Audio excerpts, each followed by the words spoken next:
और इसी बीच लखनऊ से भी बड़ी खबर मिल रही है। जेपी सेंटर के बाहर जबरदस्त हंगामा देखने को मिला है। अखिलेश यादव की एंट्री रोकने पर हंगामा हुआ। निर्माण कार्य का हवाला देकर के एंट्री रोकी गई।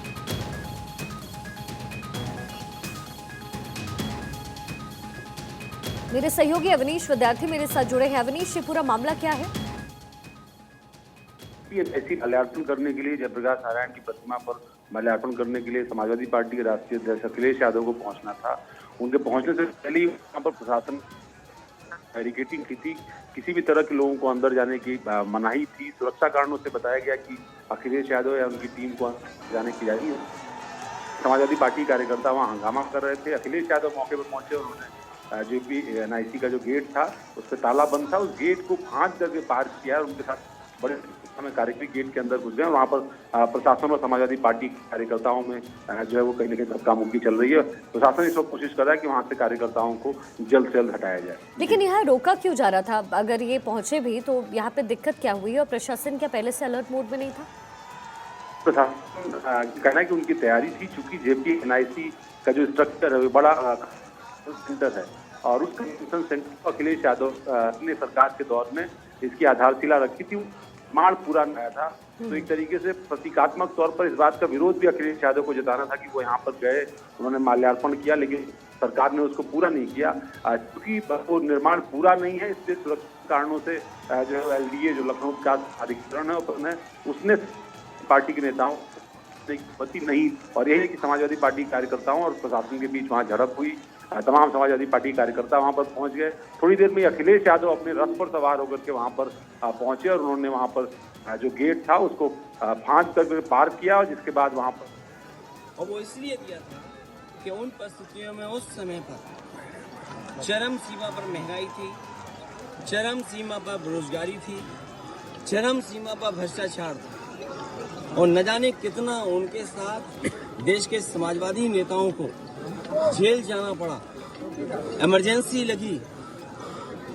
और जिस समय वो पीछे अस्पताल में थे उस समय जो उन्होंने जेल डायरी लिखी उसमें लिखा कि मैं कैसे सोच सकता हूँ एक लोकतांत्रिक देश में इमरजेंसी लग जाएगी। उसमें न जाने कितने लोगों को जेल भेजा गया, कई लोग कई वर्षों रहे और उस पीड़ा को, उस तकलीफ और परेशानी को वो जीवन भर नहीं भूल पाए। लेकिन जो नारा दिया था संपूर्ण क्रांति का, जो जगाने का काम किया था, उसमें परिवर्तन लाने का काम हुआ और किया जनता ने। जनता की शक्ति के सामने सरकार की शक्ति का कुछ असर नहीं है। मुझे दुख इस बात का है कि पुलिस लगा करके यहाँ रोक रहे हैं। अधिकारी इस बात के लिए तैयार नहीं है कि किससे पूछें। तो कम से कम ये देश की और प्रदेश की जनता जाने और लोग जाने आखिरकार कौन रोक रहा है, कौन रोक रहा था।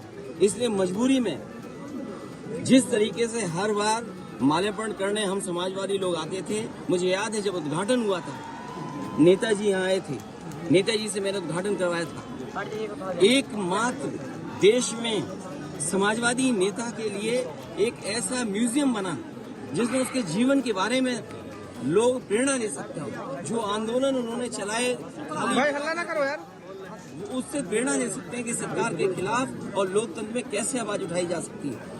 आप आवाज दबाने का काम कर रहे हैं उन समाजवादियों को, आने वाली पीढ़ी को जो देश के लिए कुछ करना चाहते हैं, सपना देखा उन्होंने। ये वही म्यूजियम है जो पूरे उनके जीवन के बारे में बताता है, उसको बंद कर रहे हैं। अपनी कौन सी नाकामी छिपा रहे हैं, अपनी कौन सी ऐसी चीज छिपा रहे हैं जिससे जनता को नहीं आने देते। न केवल ये म्यूजियम, जो पीछे बड़ी इमारत है, बड़ी बिल्डिंग है जो कभी नेताजी ने, जॉर्ज फर्नांडिस ने और उस समय के समाजवादी लोगों ने इसका शिलान्यास किया था।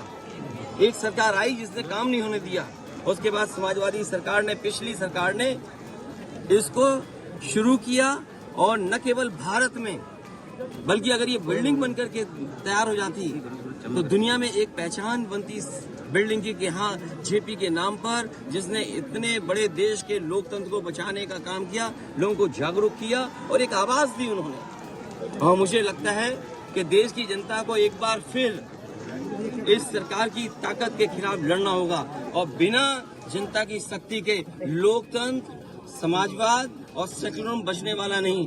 जो आवाज उन्होंने दी थी संपूर्ण क्रांति की, मुझे उम्मीद है कि सभी समाजवादी लोग मिलकर के आने वाले समय में लोकतंत्र बचाएंगे, समाजवाद बचाएंगे, संविधान बचाएंगे और उस संविधान को बचाएंगे जो बाबा साहब भीमराव अम्बेडकर जी ने हम सबको दिया है। और जिस समय बाबा साहब भीमराव अम्बेडकर जी का दिया हुआ संविधान इन्होंने बदल दिया, उसी दिन समझ लें हमारी आजादी भी ये लोग छीन लेंगे।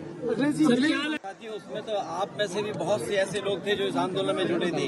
ये 24 तक जाएगा और 27 तक परिवर्तन करेगा। और एक लंबी लड़ाई में शुरुआत कहीं तो होगी, एक लंबी लड़ाई में जो 140 करोड़ का देश है, एक लंबी लड़ाई है। अगर हम दुनिया के पैमाने पे देखें, हमारी शिक्षा कहाँ है, हमारे यहाँ आपके स्वास्थ्य सेवाएं कहाँ हैं, बेरोजगारी चरम सीमा पर। तो ये इतने बड़े देश के लिए अगर आज सोचेंगे तो मैं समझता हूँ अगर सपना देखेंगे सब लोग तो वो पूरा एक दिन जरूर होगा। जयप्रकाश नारायण अखिलेश यादव, याद होगा आपको एक समय सरकार कानून लाई थी कि जो पब्लिक प्रॉपर्टी का नुकसान होगा वो उस व्यक्ति से वसूला जाएगा। और अभी आपने अखबारों में पढ़ा होगा कि एक सड़क खराब बनी थी, जो दोषी थे उससे वसूलने के लिए सरकार ने निर्णय लिया है। आज जो जेपीएनआईसी बर्बाद हो रहा है, समाजवादियों का म्यूजियम बर्बाद हो रहा है, या आपका ये गोमती का रिवर फ्रंट बर्बाद हो रहा है, तो कहीं न कहीं सरकार को इसकी भी भरपाई करनी चाहिए। और जो बुलडोजर लेकर के घूमते हैं, कम से कम उन्हें अपने वेतन से भरपाई करनी चाहिए इसकी। सर आज जो आपका रूप देखने को मिला वो समाजवादी पार्टी कार्यकर्ता जोश से भर गए थे। बहुत धन्यवाद आपका।